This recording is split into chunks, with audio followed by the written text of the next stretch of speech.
దేవుడు దేవుడు దేవుడు అంటారు కానీ దేవుడి కార్యాల గురించి తెలుసుకోరు, దేవుడి కార్యాలను గ్రహించరు, దేవుడి కార్యాలను తెలియజేయరు. నేను 3 చెప్పాను. ప్రియులారా, దావీదు కీర్తన గ్రంథము 73వ అధ్యాయం 28వ వచనంలో ఒక మాట ఉంది. నీ సర్వకార్యములను నేను తెలియజేయనట్లు. దేవుని కార్యాలను తెలియజేయడానికి అతనికి గల ఆసక్తి నేటి క్రైస్తవ సమాజానికి ఉందా?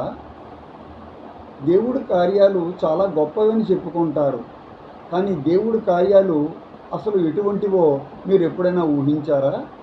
పరిశుద్ధ గ్రంథంలో ఆయన ఎటువంటి కార్యాలు చేశారో పూర్తిగా మీకు అవగాహన ఉందా? భీకరమైన కార్యాలు, ఆయన కార్యాలు ఆశ్చర్యమైనటువంటి కార్యములు, ఆయన కార్యములు గ్రహింపలేని కార్యములు, ఎవడనూ తెలుసుకోలేనటువంటి గొప్ప కార్యములను ఆయన చేయగల దేవుడు. ఆయన కార్యములు మహిమా ప్రభావములతో కూడినటువంటి కార్యములను. You see my friends, from Job 9th chapter and 10th verse if you can read, ఎవడనూ తెలుసుకొనలేని గొప్ప కార్యములను చేయుచున్నాడు. దేవుడు ఎటువంటి కార్యాలు చేస్తాడంటే దాన్ని ఎవ్వరు కూడా తెలుసుకోలేరన్నమాట. అంత గొప్ప కార్యాలను చేయగల దేవుడు. అటువంటి కార్యాలు చేయడానికి దేవుడు సిద్ధంగా ఉన్నాడు మన జీవితాలలో. ప్రస్తుతం ఈ సమాజంలో, ఈ సన్నిధిలో, ఈ వాక్యాన్ని వింటున్నటువంటి మీ జీవితాలలో ఎవ్వరూ తెలుసుకోలేని గొప్ప కార్యాలను నీ జీవితంలో, మనందరి జీవితంలో జరిగించగల దేవుడు మనకు ఉన్నాడు.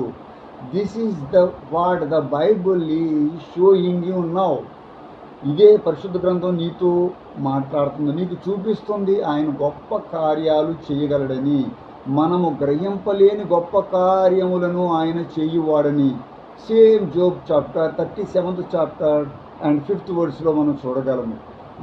మనము గ్రహింపలేని గొప్ప కార్యం, ఎవడనూ తెలుసుకోలేని కార్యాలు ఒకటైతే, తర్వాత మనము గ్రహింపలేనిటువంటి గొప్ప కార్యాలు ఆయన చేయగల దేవుడు.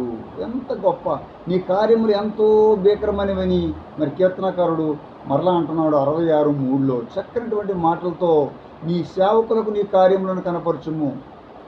గ్రహింపలేని కార్యాలు చేసే దేవుడు, ఆ దేవుణ్ణి దావీదు అడుగుతున్నాడు, నీ సేవకులు నీ కార్యములు తెలుసుకున్నట్లుగా నీ కార్యములను వారికి కనపరచు. దేవుడికి మహిమ కలుగునుగాక. 90వ అధ్యాయం 16వ వచనంలో కూడా నీ సేవకులకు నీ కార్యములను కనపరచుము. అవి భీకరమైన కార్యాలు, అవి కనబడాలి ప్రభువా, వారు నీ కార్యాలను చూడాలి తండ్రి అని దావీదు కోరుకుంటున్నాడు. మరి మీరు దేవుడి కార్యాలను మీరు తెలుసుకోవాలి. దేవుడు చేసిన కార్యములను ఆలోచించాలి. దేవుడు చేసిన కార్యములను మీరు అనేక మందికి, సర్వకార్యములను ఇతరులకు, సమాజానికి, సంఘాలకు, విశ్వాసులకు, అన్యులకు మీరు తెలియజేయాలని ప్రభు పేరట మిమ్మల్ని వేడుకుంటూ ఈ యొక్క మాటలు చెబుతూ ఉన్నాను. కీర్తన గ్రంథం 139:14లో 14లో కూడా ఒక మాట అంటాడు, నీ కార్యములు ఆశ్చర్యములు. దేవునికి మహిమ కలుగును గాక.